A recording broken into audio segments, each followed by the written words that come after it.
ఓసారి కలిసి రాదు, ఒకసారి కలిసి వస్తుంది, ఒకసారి అవమానింపబడతాడు, ఒకసారి సంతోషపడతాడు.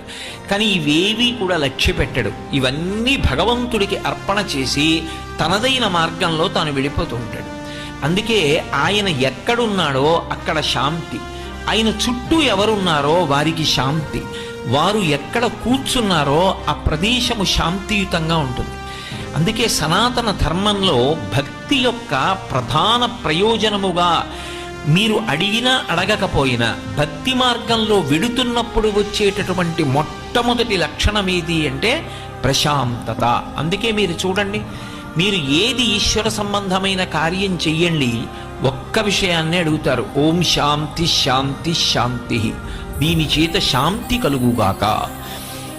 అందుకే త్యాగరాజస్వామి కూడా శాంతము లేక సౌఖ్యము లేదు సారసదళ నయన అంటారు. అసలు ఆ శాంతమ